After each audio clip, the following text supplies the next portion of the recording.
Face à la crise environnementale et à l'épuisement des ressources, il semblerait logique que l'État soutienne financièrement les activités qui respectent l'environnement, les énergies renouvelables, les transports en commun, et taxe les secteurs polluants pour les inciter à évoluer. Ça semblerait logique. Mais la réalité aujourd'hui, et malgré le déficit budgétaire, c'est que l'État subventionne les industries polluantes. Ces secteurs qui émettent des gaz à effet de serre, réchauffent la planète et menacent nos écosystèmes sont aidés financièrement pour se développer et continuent à polluer. Aujourd'hui, l'État subventionne les raffineries pétrolières en les dispensant de taxes sur l'énergie. Côté transport, on favorise les moyens les plus polluants au détriment des alternatives. Le secteur de l'aviation est totalement exonéré de taxes sur le carburant. Plus de 3 milliards sont dépensés chaque année pour le soutenir. Et c'est pareil pour le transport routier, à qui l'État rembourse une partie de cette taxe. Au total, toutes ces subventions et exonérations représentent chaque année plusieurs milliards d'euros. C'est le monde à l'envers. On donne de l'argent aux pollueurs et on néglige les secteurs d'avenir. Il est temps de reprendre les choses dans le bon sens. Les associations françaises de protection de l'environnement lancent un appel. Que le gouvernement supprime tous les avantages fiscaux accordés aux industries et activités polluantes. Mieux, qu'il impulse les transformations économiques, sociales et professionnelles, aujourd'hui incontournables. C'est terminé, on ne paye plus les pollueurs. Avec cet argent, on pourrait réduire les dettes publiques du pays et financer le développement d'un nouveau modèle écologique. Taxer les pollueurs et encourager les secteurs durables, c'est ça le bon sens.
Voilà, ben merci beaucoup Stéphane. Au Canada, Canada, chaque personne consomme en moyenne 5 portions comme celle-ci de viande rouge ou de volaille par semaine pour un total d'environ 40 kilos par année.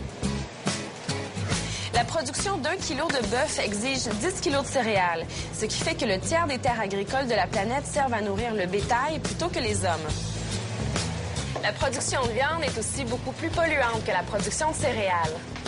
Chaque portion de 150 grammes de viande rouge que vous mangez a nécessité plus de 500 litres d'eau et généré 80 fois plus de gaz à effet de serre que l'équivalent produit en céréales.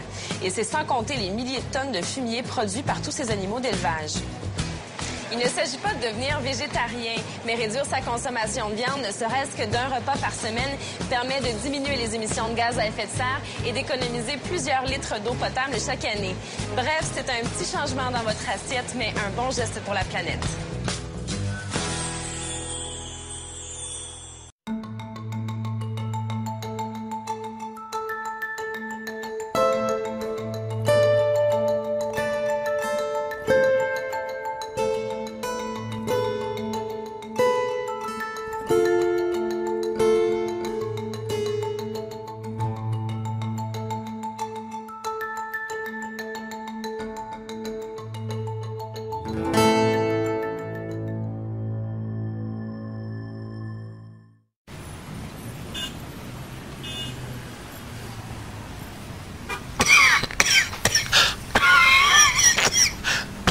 Pardon.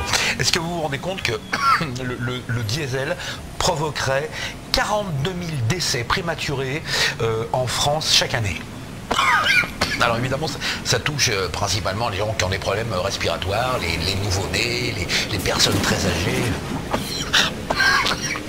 les personnes qui vivent en milieu pollué pendant 30, 40 ou 50 ans verraient leur vie diminuer de durée de 2 ans à plusieurs mois. Donc, c'est pour ça qu'avec ma femme, on a décidé d'aller vivre à la campagne. C'est quand même autre chose, non? Chérie? Et qu'est-ce qu'on mange aujourd'hui, chérie, à midi? Des poireaux à la sauce béchamel.